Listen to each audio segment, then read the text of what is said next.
നമസ്കാരം, news prime മലയാളത്തിലേക്ക് സ്വാഗതം. ഈ രാജ്യത്ത് നിലവിൽ 1.5 ലക്ഷം ആളുകളാണ് രാജ്യ തലസ്ഥാന നഗരിയിലേക്കും പ്രതിഷേധ പരിപാടികളുമായി ഒഴുകിയെത്തിയതെങ്കിൽ അത് 2 ദിവസത്തിനകം 10 ലക്ഷം കവിയുമെന്നും ഒരാഴ്ചയ്ക്കുള്ളിൽ ആ സമര പരിപാടി 1 കോടി ജനത ഡൽഹിയിൽ ലൈവായി മാർച്ച് നടത്തുമെന്നും അഭിജിത്ത് ദീപ്കെ ഉറപ്പിച്ചിരിക്കുകയാണ്.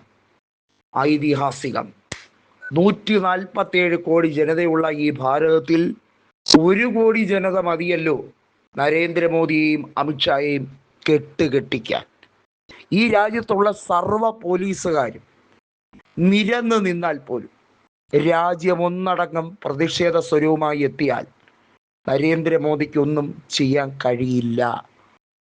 ഈ രാജ്യത്തിൻ്റെ ഭരണചക്രം തിരിക്കാനുള്ള അധികാരം 5 കൊല്ലം കൊടുത്തിട്ടുണ്ട്. അതുകൊണ്ട് എന്തും കാണിച്ചു കളയാമെന്ന തെമ്മാടിത്തരം മനസ്സിൽ സൂക്ഷിക്കുന്നവർ അവർ ജാഗ്രത എന്ന നിർദ്ദേശമാണ് അഭിജിത്ത് ദീപ്കെ അടക്കമുള്ളവർ കൊടുത്തിരിക്കുന്നത്. 10 ലക്ഷം പേർ 2 ദിവസത്തിനകം ഒഴുകിയെത്തും. ഒരാഴ്ചയ്ക്കുള്ളിൽ, ഒരുപക്ഷെ അത് 3-4 ദിവസം കൊണ്ട് 1 കോടിയിലേക്ക് കടക്കാനുള്ള സാധ്യതയുണ്ട്. അതായത് ഈ രാജ്യത്തിൻ്റെ 1% ആള് പോലും വേണ്ട പ്രതിഷേധാഗ്നി കത്തിക്കാൻ, ആളിപ്പടർന്ന് അതൊരു വന്യതയിലേക്ക് നീങ്ങാൻ എന്ന് പറഞ്ഞിരിക്കുകയാണ്. നോക്കൂ, ഗോദി മീഡിയകളെല്ലാം നിശ്ചലമായിരിക്കുന്നു.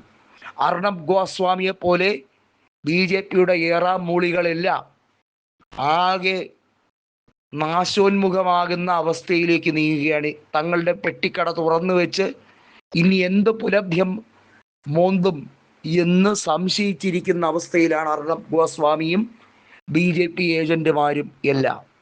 BJPയുടെ വാർ റൂം തുറന്ന് സമാനതകളില്ലാതെ ഇവരെ രാജ്യദ്രോഹികളെന്ന് മുദ്ര കുത്തിക്കൊണ്ട് പ്രതിഷേധം എങ്ങനെ ശമിപ്പിക്കാമെന്ന് ശ്രമിച്ചുകൊണ്ടേയിരിക്കുമ്പോൾ പോലീസും അമിത്ഷായുടെ കിങ്കരന്മാരും ഒന്നും വിചാരിച്ചാൽ ഈ പ്രതിഷേധം തണുപ്പിക്കാനോ ശമിപ്പിക്കാനോ കഴിയില്ല.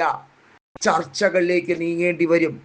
അഭിജിത്ത് ദീപ്കെയെ സുപ്രീം കോടതി മാനിക്കേണ്ടി വരും.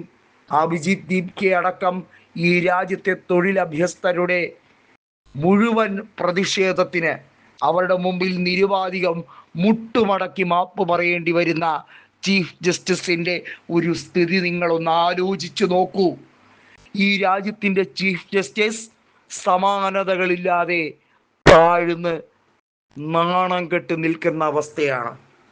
ഇതുപോലെ ഒരു സാഹചര്യം ഈ അടുത്ത കാലത്തൊന്നും ഈ രാജ്യം കണ്ടിട്ടില്ല എന്ന് പറയേണ്ടി വരുന്ന അവസ്ഥ. അഭിജിത്ത് ദീപ്കെ, നിങ്ങളൊരു മാസല്ല, നിങ്ങൾ കൊടൂര മാസാണ് എന്ന് വീണ്ടും വീണ്ടും പറഞ്ഞുകൊണ്ടേയിരിക്കുന്നു. ഈ രാജ്യത്ത് പുതിയ ഒരു ശക്തി ഉണർന്നിരിക്കുന്നു. പ്രതിഷേധങ്ങൾ അടിച്ചമർത്താൻ ഇത്രയും നാൾ, ഈ വ്യാഴവട്ടക്കാലം അത്രയും മോദി ഭരണം നടത്തിയ ഫാസിസ്റ്റ് ശക്തികൾ ക്ഷയിച്ചു തുടങ്ങിയിരിക്കുന്നു.